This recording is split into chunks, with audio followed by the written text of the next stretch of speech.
RC study zone YouTube channel पर मैं रामचंद्र चौहान आप सभी का स्वागत करता हूं। प्यारे बच्चों, आज के इस वीडियो में हम शुरू करने जा रहे हैं एनसीईआरटी गणित कक्षा 10 के अध्याय 8 त्रिकोणमिति का परिचय से संबंधित बेसिक कॉन्सेप्ट का पार्ट 1, जो आधारित है त्रिकोणमिति के सामान्य परिचय पर, जिसमें हम जानेंगे त्रिकोणमिति क्या है और त्रिकोणमिति अनुपातों को कैसे ज्ञात किया जाता है। तो यह वीडियो काफ़ी ज़्यादा महत्वपूर्ण होने वाला है, क्योंकि इसमें हम त्रिकोणमिति के बारे में सामान्य जानकारी के बारे में जानेंगे। तो आप इस वीडियो को अंत तक जरूर देखना, क्योंकि आपको बहुत कुछ सीखने को मिलेगा। और हालांकि आपने कक्षा 9 में त्रिकोणमिति के बारे में संक्षिप्त अध्ययन किया था, और उसी क्रम में हम आगे बढ़ेंगे और त्रिकोणमिति के बारे में कुछ और बातें हम डिटेल में क्लियर करेंगे। तो आप इस वीडियो को अंत तक देखने के बाद में अगर वीडियो अच्छा लगता है तो इसे लाइक करना न भूलिएगा। चैनल को सब्सक्राइब नहीं कर रखा है तो चैनल को सब्सक्राइब भी कर दीजिएगा। चलिए शुरू करते हैं इस वीडियो को। जैसा कि इस अध्याय का नाम है त्रिकोणमिति का परिचय, तो सबसे पहली बात हमारे मन में आती है कि ये त्रिकोणमिति क्या होती है, इसके बारे में हम जान लेते हैं। त्रिकोणमिति, जिसका अंग्रेजी अनुवाद होता है ट्रिग्नोमेट्री। यह जो ट्रिग्नोमेट्री शब्द है बच्चों, यह ग्रीक शब्दों के संयोजन से बना हुआ है। 3 ग्रीक शब्द है इसमें से, एक तो है ट्री, एक है गोन और एक है मेट्री। ट्री का मतलब होता है 3, गोन का मतलब होता है भुजा, मेट्री का मतलब होता है मापना, यानी कि 3 भुजा वाली आकृतियों को मापना। यानी त्रिभुज की जो 3 भुजा वाली आकृति को क्या कहेंगे? त्रिभुज। तो त्रिभुज की भुजाओं और कोणों को मापना उससे संबंधित हो गया। और इसी नाम से ही हमारा हिंदी का शब्द बना हुआ है त्रिकोणमिति, यानी त्रिकोण यानी कि 3 भुजा वाली आकृति या 3 कोणों वाली आकृति, जिसका अर्थ होता है त्रिभुज, और मिति का मतलब मापना। तो यहाँ से त्रिकोणमिति जो है, इसका तात्पर्य ये होगा कि त्रिकोणमिति के अंतर्गत हम किसी त्रिभुज की तीनों भुजाओं और कोणों को मापते हैं और उनके बीच में जो संबंध है उनका अध्ययन करते हैं। वस्तुतः यह क्या है? गणित की एक शाखा है, और अपने आप में एक बहुत बड़ी शाखा है गणित की। तो इसके बारे में आपको जो कॉन्सेप्ट वाली बातें हैं, बेसिक कॉन्सेप्ट वाली बातें हैं, वो सारी क्लियर होनी चाहिए। तो पहले हम इस त्रिकोणमिति की परिभाषा लिख लेते हैं, उसके बाद में आगे की बातें जानेंगे। तो इसकी परिभाषा हो गई बच्चों, त्रिकोणमिति गणित की वह शाखा है जिसमें हम एक त्रिभुज की भुजाओं तथा कोणों के बीच संबंधों का अध्ययन करते हैं। त्रिकोणमिति में हम गणित की एक शाखा है जिसमें हम एक त्रिभुज की भुजाओं और कोणों के बीच में जो संबंध है उन संबंधों का अध्ययन करते हैं। अब अध्ययन करने से मतलब क्या होगा कि कोणों और भुजाओं के बीच में क्या संबंध है, कोण कैसे ज्ञात किए जाते हैं, भुजाएं कैसे ज्ञात की जा सकती है, ये सारी बातें हम इसमें डिस्कस करते हैं। और बहुत सारे इसके कॉन्सेप्ट है, वो भी इसी के अंतर्गत। हमारा अगला टॉपिक है त्रिकोणमितीय अनुपात। त्रिकोणमितीय अनुपात क्या होते हैं बच्चों? इसको समझने के लिए हम एक त्रिभुज बनाते हैं। त्रिकोणमितीय अनुपातों को ज्ञात करने के लिए एक समकोण त्रिभुज की आवश्यकता पड़ेगी हमें। तो एक समकोण त्रिभुज बनाएंगे। तो आपको ये जो डायग्राम है, इसमें एक समकोण त्रिभुज दिखाई दे रहा होगा। यहाँ पर एक 90 डिग्री का एंगल बना हुआ है, कोण ए, ठीक है। बाकी के दोनों कोण क्या हैं? न्यून कोण है। अब आप इस डायग्राम के आधार पर बता सकते हैं कि एक समकोण त्रिभुज में 3 भुजाएं होती है, एक उसका आधार, एक होता है लंब और एक होता है कर्ण। तो जो 90 डिग्री के सामने वाली भुजा, या यूं कह लो कि एक समकोण त्रिभुज की सबसे बड़ी भुजा क्या होती है? उसका कर्ण होती है, ठीक है, इसकी कर्ण होगी। और इसके अलावा बाकी जो दोनों भुजाएं हैं उनमें से एक आधार होती है और दूसरी लंब होती है। हम इसको आधार मान लेते हैं, ये आधार है, और ये जो तीसरी भुजा है ये है लंब, ठीक है। ये 3 किसी भी समकोण त्रिभुज में 3 भुजाएं होती है। अब हम बात करते हैं त्रिकोणमितीय अनुपात। अनुपात का मतलब क्या होता है? 2 राशियों में जब हम तुलना करते हैं तो हम उनका अनुपात निकालते हैं। तो कैसे निकालते हैं? बटे के रूप में, भाग के रूप में। पहले हम बात कर लेते हैं लंब और आधार। लंब और आधार के बीच में अनुपात कैसे निकाला जा सकता है? या तो हम लंब बटा आधार लिख सकते हैं, लंब बटा आधार, और या हम लिख सकते हैं आधार बटा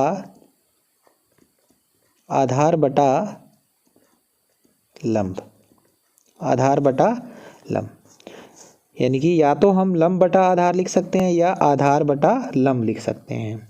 ये तो हमने लंब और आधार के बीच में अनुपात निकाल लिए। इसी प्रकार हम लंब और कर्ण के बीच में भी दो अनुपात ज्ञात कर सकते हैं। कौन कौन से? एक तो हो गया लंब बटा कर्ण, लंब बटा कर्ण, और दूसरा कर्ण बटा लंब। दूसरा हमारा अनुपात हो गया, जैसे यहाँ लंब बटा कर्ण था तो उसका उल्टा कर दिया कर्ण बटा लंब। हमने पहले लंब और आधार में अनुपात निकाला, फिर हमने लंब और कर्ण के बीच में अनुपात निकाल लिया। अब हम और निकाल सकते हैं इसमें कर्ण और आधार के बीच में।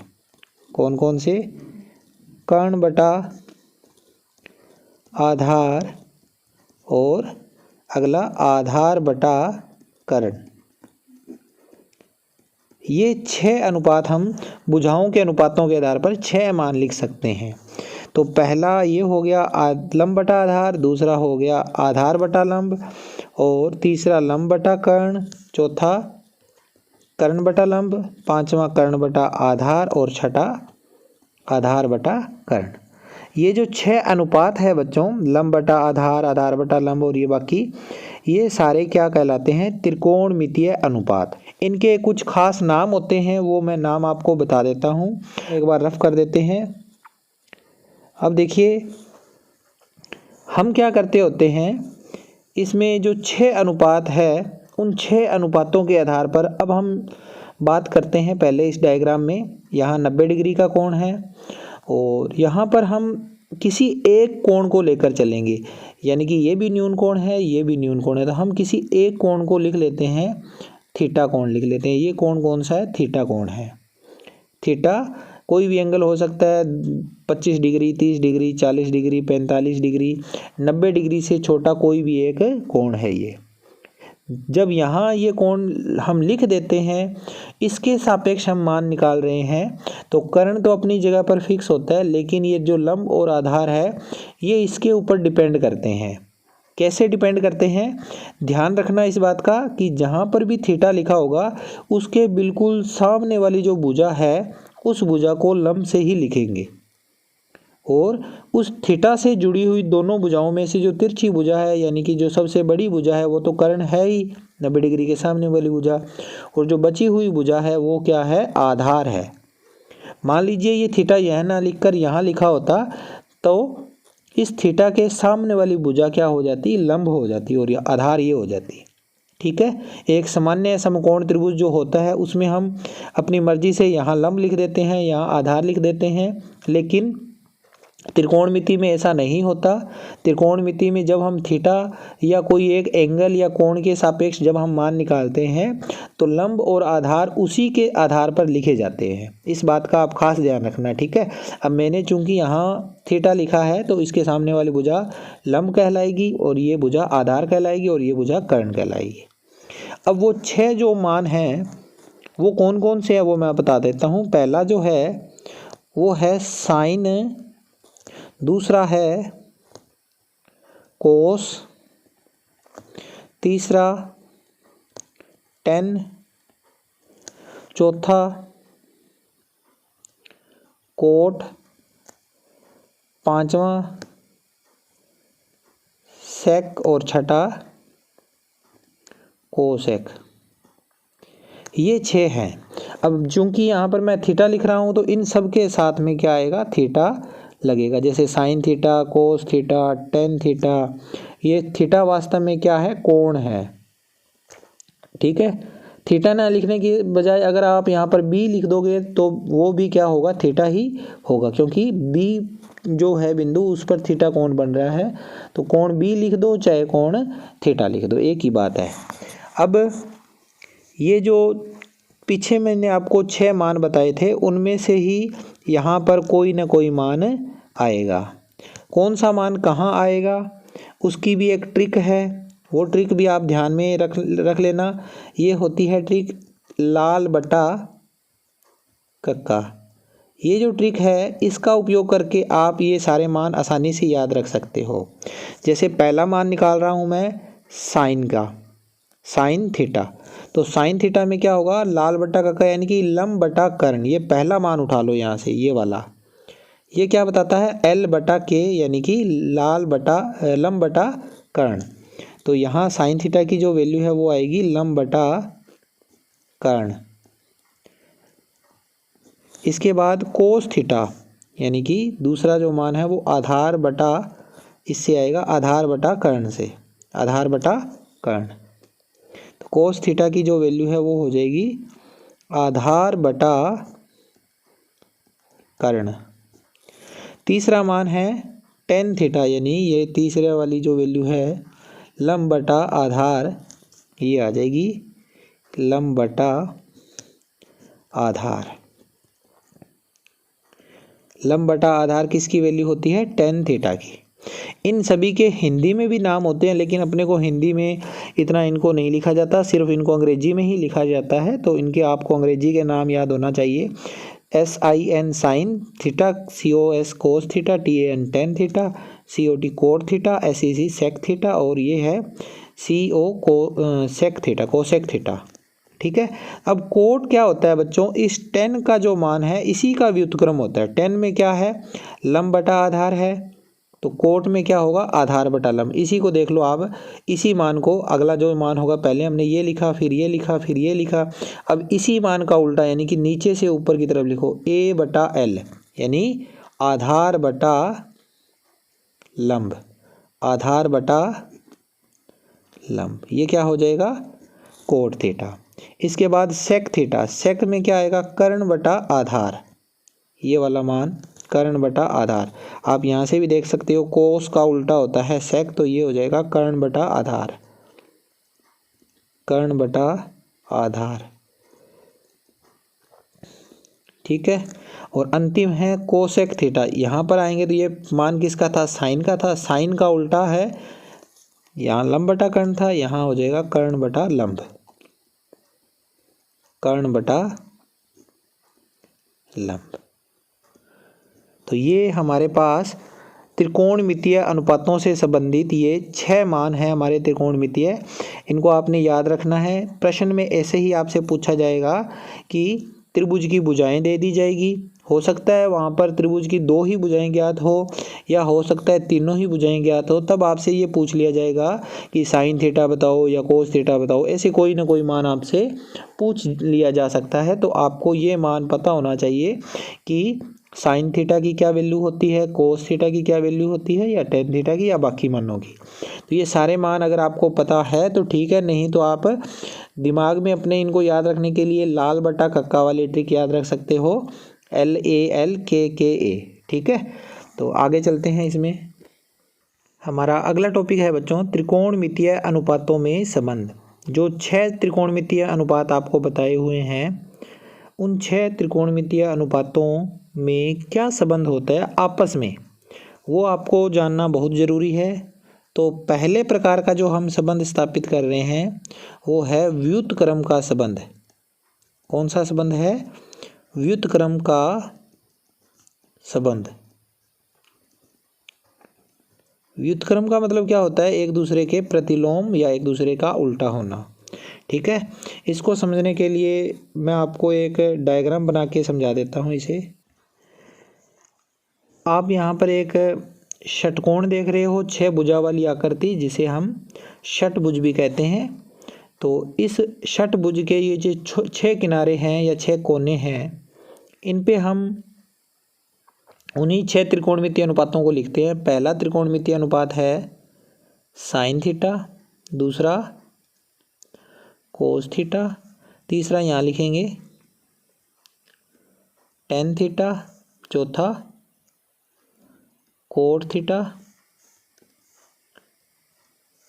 पांचवा सेक थीटा और छठा कोसेक थीटा। ये 6 त्रिकोणमितीय अनुपात हमने लिख लिए।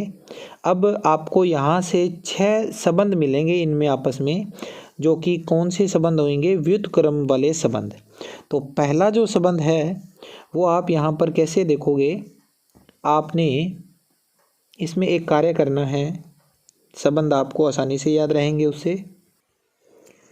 यहाँ आप ये देखिए, ये जो 6 मान लिखे हुए हैं इसके प्रत्येक मान से, यहाँ जैसे मैं पहले बिंदु पर हूँ तो यहाँ से इस षटकोण या षटभुज को 2 बराबर भागों में बांटना है। तो इसको यहाँ से बराबर भागों में बांटने के लिए मेरे को यहाँ से एक लाइन खींचनी पड़ेगी, वो मैं यहाँ से खींच देता हूँ ऐसे।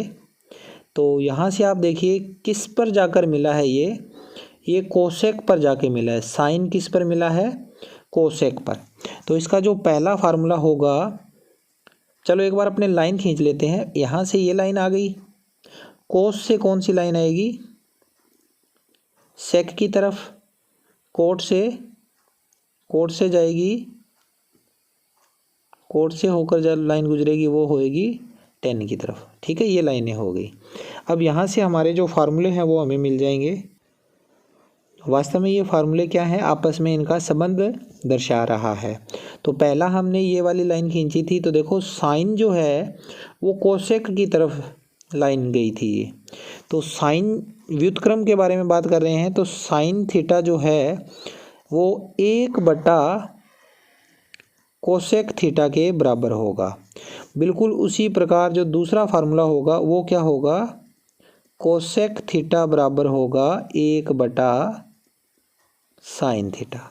2 फार्मूले यहाँ से हमारे पास प्राप्त हुए कि साइन का उल्टा क्या है, कोसेक, और कोसेक का उल्टा साइन। साइन का उल्टा यानी कि 1/, क्या हो जाएगा, कोसेक थीटा, और कोसेक के लिए अगर हम देखें तो 1/, साइन थीटा हो जाएगा। 2 फार्मूले हो गए। तीसरा फार्मूला अब हम ये इस लाइन पर तो कंप्लीट कर चुके हैं। यहाँ देखिए ये वाली लाइन, कोस के बराबर में यहाँ क्या है, सेक है। तो कोस का व्युत्क्रम, कोस थीटा का व्युत्क्रम अगर हम करेंगे, या यूँ कहें कि 1/, सेक थीटा की जो वैल्यू होगी वो किसके बराबर होगी, कोस थीटा के बराबर। चौथा फार्मूला यहाँ से निकलेगा, सेक थीटा बराबर 1/, कोस थीटा। ठीक है, इसके बाद 5वां फार्मूला, अब इन दोनों में संबंध, तो 10 जो है थीटा, इसकी वैल्यू किसके बराबर होगी, tan थीटा की वैल्यू ये होगी 10 के बराबर में क्या है, 1/, कोट थीटा। और छठा फार्मूला हो जाएगा कोट थीटा बराबर 1/, tan थीटा। ये 6 फार्मूले तो हो गए व्युत्क्रम के संबंध। इसमें 2 फार्मूले मैं आपको अलग से लिखवा देता हूँ, एक्स्ट्रा फार्मूले। फार्मूला नंबर 7 जो कि है tan थीटा का, और फार्मूला नंबर 8 जो है कोट थीटा का। ये जो दोनों फार्मूले हैं इसमें आपको क्या करना होगा, अगर आप tan थीटा को देखो तो tan थीटा का साइन और कोस में संबंध बताना है हमने। तो साइन और कोस tan के इस तरफ है, तो अगर मैं इस तरफ जाऊंगा तो पहले क्या आया, साइन, और उसके बाद क्या आया, कोस। तो tan थीटा की जो वैल्यू है वो आ जाएगी साइन थीटा बटा कोस थीटा। और कोट के बारे में अगर हम देखें तो कोट जो होएगा, कोट की जो वैल्यू है वो किसके बराबर होएगी, कोस थीटा बटा साइन थीटा। कोस थीटा बटा साइन थीटा, ये इसकी वैल्यू हो जाती है। ये 2 फार्मूले तो मैंने आपको लिखवा दिए हैं बच्चों, लेकिन अगर आप इसके आधार पर देखो, किसी भी दिशा में चले जाओ, आपको अगर एक क्रम में चलना होगा तो आप किसी भी मान को निकाल सकते हो। जैसे मान लो मैंने इस सेक थीटा की वैल्यू निकालनी है, तो सेक थीटा की जो वैल्यू है वो निकालने के लिए मुझे क्या करना होगा, सेक थीटा की वैल्यू अगर मैं इधर जा रहा हूँ, इधर साइड में, तो ये इसकी जो वैल्यू है वो किसके बराबर आएगी, कोसेक थीटा बटा, कोसेक के बाद जस्ट बाद क्या आया, कोट थीटा होगी। लेकिन अगर मैं यहाँ से इधर चला जाऊँगा तो सेक थीटा की जो वैल्यू है वो किसके बराबर आएगी, tan थीटा बटा साइन थीटा। ऐसे कोई भी फार्मूला हम यहाँ से बना सकते हैं इस षटभुज की सहायता से। लेकिन ये फार्मूले ज़्यादा इतने काम के नहीं हैं, ये दोनों वाले फार्मूले। इसके अलावा भी बहुत सारे फार्मूले वो इतने काम के नहीं हैं। हमें केवल ये जो 8 फार्मूले हैं इन्हीं को अपने ध्यान में रखना है। और ये 8 फार्मूले हैं, इसके अलावा भी बहुत सारे फार्मूले आपको और बताऊंगा मैं। तो पहले आप इन 8 फार्मूलों को देख लो, उसके बाद हम आगे चलते हैं। त्रिकोणमितीय अनुपातों में अगला संबंध है बच्चों कोण, पूरक कोणों का संबंध। इसमें भी हमें यहाँ पर वही मान रखने हैं साइन थीटा। अब इसमें जब हम पूरक कोण कर रहे हैं, पूरक का मतलब क्या होता है, ऐसे दो कोण जिनका योग 90 डिग्री हो वो एक दूसरे के क्या होते हैं, पूरक कोण होते हैं। ये आगे पूरक कोणों से संबंधित प्रश्नावली आएगी, उसमें बहुत ज़्यादा उपयोगी है ये फार्मूले। तो देखिए क्या होगा इसमें, ये उसमें तो हमने क्या किया था, जो हमारे पहले प्रकार के फार्मूले थे व्युत्क्रम वाले, हमने इसका ऐसे समद्विभाजन कर दिया था, 2 बराबर भागों में बांटा था, ऐसे और ऐसे और ऐसे। लेकिन यहाँ ऐसा नहीं करना हमने, यहाँ हमने बिल्कुल ऐसे क्षैतिज लाइन में चलना है। तो ये हो गई क्षैतिज लाइन पहली, ये दूसरी, इसके बीच में भी एक क्षैतिज लाइन निकाल ली जा सकती है। तो हम एक यहाँ से क्षैतिज लाइन ऐसे निकाल देंगे, ठीक है। अब इसी के आधार पर हमारे पूरक कोणों वाले सारे फार्मूले निकल जाएंगे। कैसे, पहला पूरक फार्मूला जो निकलेगा हमारा पूरक कोणों वाला अनुपात, देखिए इस लाइन के ऊपर दो कोण कौन कौन से हैं, एक है साइन थीटा, दूसरा है कोस थीटा। तो यहाँ से दो फार्मूले बनेंगे। पहला साइन 90 माइनस थीटा, 90 यानी कि 90 डिग्री, 90 डिग्री माइनस थीटा बराबर हो जाएगा कोस थीटा। ये क्या बताता है कि साइन जो है कोस थीटा का पूरक है, या यूं कह सकते हैं कि कोस थीटा है वो साइन थीटा का पूरक है। तो साइन 90 माइनस थीटा बराबर हो गया कोस थीटा। और ऐसा ही एक फार्मूला और बना सकते हैं, साइन की जगह अगर मैं कोस 90 माइनस थीटा लिखूंगा, 90 डिग्री माइनस थीटा लिखूंगा, तो वो किस में बदल जाएगा, साइन थीटा में। ये दूसरा फार्मूला हो गया। दोनों को समझ लिया आपने, sine 90 minus theta cos theta होता है और cos 90 minus theta sine theta होता है। इसके बाद तीसरा फार्मूला वो यहाँ से निकल जाएगा हमारा कि टेन और कोट हैं आपस में। तो लिखेंगे तीसरा फार्मूला, पहले टेन को लेकर चलेंगे, टेन 90 डिग्री माइनस थीटा बराबर टेन के बराबर में क्या लिखा हुआ है, कोट, तो कोट थीटा आ जाएगा। चौथा फार्मूला, टेन के बाद में कोट 90 डिग्री माइनस थीटा, यहाँ थीटा नहीं लिखना, 90 डिग्री माइनस थीटा बराबर आ जाएगा टेन थीटा। इसी तरह से पांचवा, सेक और कोसेक में संबंध बताएगा। सेक 90 डिग्री माइनस थीटा बराबर कोसेक थीटा। और छठा formula, cosec 90 degree minus theta बराबर सेक थीटा। 6 फार्मूले ये हो गए और प्लस में आपके 8 फार्मूले वो थे। तो 6 और 8 14 फार्मूले हो गए। हालांकि वैसे वो लाल बटा कक्का वाले 6 फार्मूले वो भी हैं, तो टोटल इस तरह से आपके 20 फार्मूले बन रहे हैं। ये आज की वीडियो में हमने यहाँ तक करना था। अगले वीडियो में हम जानेंगे कि विशेष कोण के त्रिकोणमितीय अनुपात कैसे निकाले जाते हैं और त्रिकोणमितीय सर्वसमीकाएँ क्या होती है, उनको कैसे निकाला जाता है, उनमें आपस में क्या संबंध होता है, वो सारी बातें हम अगले वीडियो में डिस्कस करेंगे। तो इस वीडियो में इतना ही, मिलते हैं नेक्स्ट वीडियो में। Take care.